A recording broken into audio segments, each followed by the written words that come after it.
Ni hao. It is such a pleasure and an honor to be here with all of you at this great university. So thank you so much for having me. Now, before I get started today, on behalf of myself and my husband, I just want to say a very few brief words about Malaysia Airlines Flight 370. As my husband has said, the United States is offering as many resources as possible to assist in the search. And please know that we are keeping all of the families and loved ones of those on this flight in our thoughts and in our prayers at this very difficult time.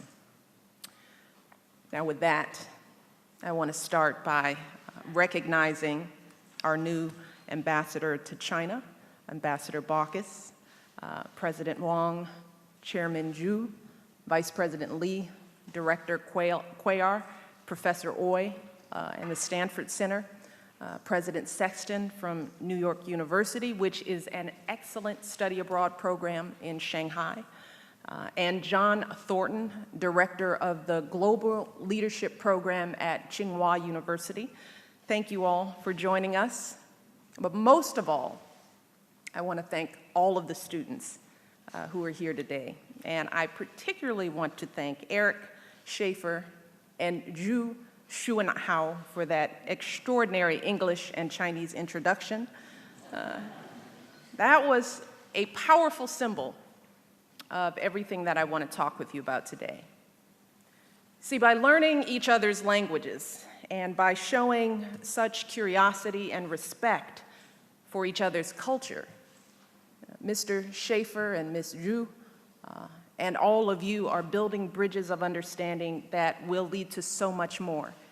And I'm here today because I know that our future depends on connections like these among young people like you across the globe. Now, that's why when my husband and I travel abroad, we don't just visit palaces and parliaments and meet with heads of state. We also come to schools like this one to meet with students like you, because we believe that relationships between nations aren't just about relationships between governments or leaders. They're about relationships between people, particularly young people. So we view study abroad programs not just as an educational opportunity for students, but also as a vital part of America's foreign policy. Through the wonders of modern technology, our world is more connected than ever before. Ideas can cross oceans with the click of a button. Companies can do business and compete with companies across the globe. And we can text, email, Skype with people on every continent. So studying abroad isn't just a fun way to spend a semester. It is quickly becoming the key to success in our global economy. Because getting ahead in today's workplaces isn't just about getting good grades or test scores in school, which are important. It's also about having real experience with the world beyond your borders. Experience with languages, cultures, and societies very different from your own. Or as the Chinese saying goes, it is better to travel 10,000 miles than to read 10,000 books. But let's be clear, studying abroad is about so much more than improving your own future. It's also about shaping the future of your countries and of the world we all share. Because when it comes to the defining challenges of our time, whether it's climate change or economic opportunity or the spread of nuclear weapons, these are shared challenges. And no one country can confront them alone. The only way forward is together. That's why it is so important for young people like you to live and study in each other's countries, because that's how you develop that habit of cooperation. You do it by immersing yourself in one another's culture, by learning each other's stories, by getting past the stereotypes and misconceptions that too often divide us. That's how you come to understand how much we all share That's how you realize that we all have a stake in each other's success, that cures discovered here in Beijing could save lives in America, that clean energy technologies from Silicon Valley in California could improve the environment here in China, that the architecture of an ancient temple in Xi'an could inspire the design of new buildings in Dallas or Detroit. And that's when the connections you make as classmates or lab mates can blossom into something more. That's what happened when Abigail Copeland became an American Fulbright Scholar here at Peking University. She and her colleagues published papers together in top science journals, and they built research partnerships that lasted long after they returned to their home countries. And Professor Neo Ku from Peking University was a Fulbright scholar in the US last year, and he reported, and this is a quote from him, he said, "The most memorable experiences were with my American friends." These lasting bonds represent the true value of studying abroad. And I am thrilled that more and more students are getting this opportunity. As you've heard, China is currently the 5th most popular destination for Americans studying abroad. And today, the highest number of exchange students in the US are from China.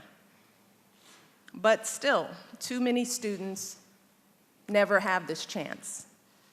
And some that do are hesitant to take it. They may feel like studying abroad is only for wealthy students or students from certain kinds of universities. Or they may think to themselves, well, that sounds fun, but how will it be useful in my life? And believe me, I understand where these young people are coming from because I felt the same way back when I was in college. See, I come from a working class family, and it never occurred to me to study abroad, never. My parents didn't get a chance to attend college, so I was focused on getting into a university, earning my degree, so that I could get a good job to support myself and help my family. And I know for a lot of young people like me who are struggling to afford a regular semester of school, paying for plane tickets or living expenses halfway around the world just isn't possible. And that's not acceptable, because study abroad shouldn't just be for students from certain backgrounds. Our hope is to build connections between people of all races and socioeconomic backgrounds, because it is that diversity that truly will change the face of our relationships. So we believe that diversity makes our country vibrant and strong, and our study abroad program should reflect the true spirit of America to the world. And that's why when my husband visited China back in 2009, he announced the 100,000 Strong Initiative to increase the number and diversity of American students studying in China. And this year, as we mark the 35th anniversary of the normalization of relationships between our two countries, the US government actually supports more American students in China than in any other country in the world. We are sending high school, college, and graduate students here to study Chinese. We're inviting teachers from China to teach Mandarin in American schools. We're providing free online advising for students in China who want to study in the US. And the US-China Fulbright program is still going strong with more than 3,000 alumni. And the private sector is stepping up as well. For example, Steve Schwartzman, who is the head of an American company called Blackstone, is funding a new program at Tsinghua University modeled on the Rhodes Scholarship. And today, students from all kinds of backgrounds are studying here in China. Take the example of Royal Nicholson, who's from Cleveland, Ohio. She attends New York University's program in Shanghai. Now, like me, Royal is a first-generation college student, and her mother worked 2 full-time jobs while her father worked nights to support their family.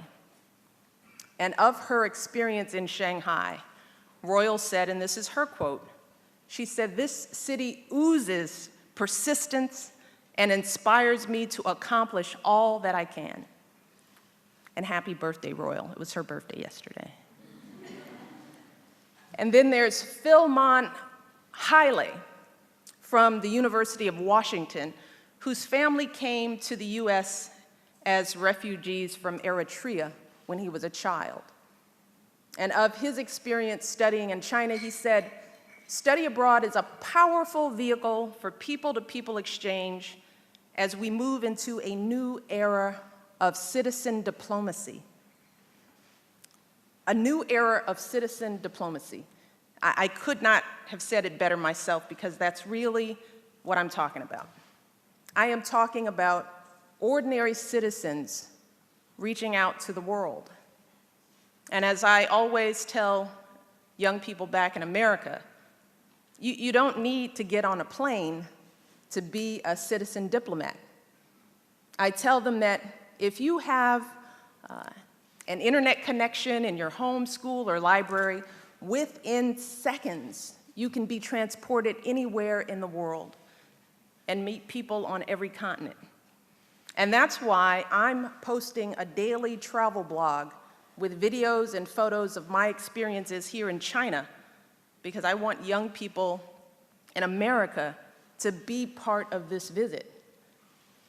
And that's really the power of technology, how it can open up the entire world and expose us to ideas and innovations we never could have imagined. And that's why it's so important for information and ideas to flow freely over the internet and through the media, because that's how we discover the truth. That's how we learn what's really happening in our communities and our country and our world. And that's how we decide which values and ideas we think are best, by questioning and debating them vigorously, by listening to all sides of an argument, and by judging for ourselves. And believe me, I know how this can be a messy and frustrating process. My husband and I are on the receiving end of plenty of questioning and criticism from our media and our fellow citizens. And it's not always easy, but we wouldn't trade it for anything in the world. Because time and again, we have seen that countries are stronger and more prosperous when the voices of and opinions of all their citizens can be heard. And as my husband has said, we respect the uniqueness of other cultures and societies, but when it comes to expressing yourself freely and worshiping as you choose and having open access to information, we believe those universal rights, they are universal rights that are the birthright of every person on this planet. We believe that all people deserve the opportunity to fulfill their highest potential, as I was able to do in the United States. And as you learn about new cultures and form new friendships during your time here in China and in the United States, all of you are the living, breathing embodiment of those values. So I guarantee you that in studying abroad, you're not just changing your own life, you are changing the lives of everyone you meet. And as the great American president John F. Kennedy once said about foreign students studying in the US, he said, "I think they teach more than they learn." And that is just as true of young Americans who study abroad. All of you are America's best face and China's best face to the world. You truly are. Every day you show the world your country's energy and creativity and optimism and unwavering belief in the future. And every day you remind us, and me in particular, of just how much we can achieve if we reach across borders and learn to see ourselves in each other and confront our shared challenges with shared resolve. So I hope you all will keep seeking these kinds of experiences. And I hope you'll keep teaching each other and learning from each other and building bonds of friendship that will enrich your lives and enrich our world for decades to come. You all have so much to offer, and I cannot wait to see all that you achieve together in the years ahead. Thank you so much. Sheshe.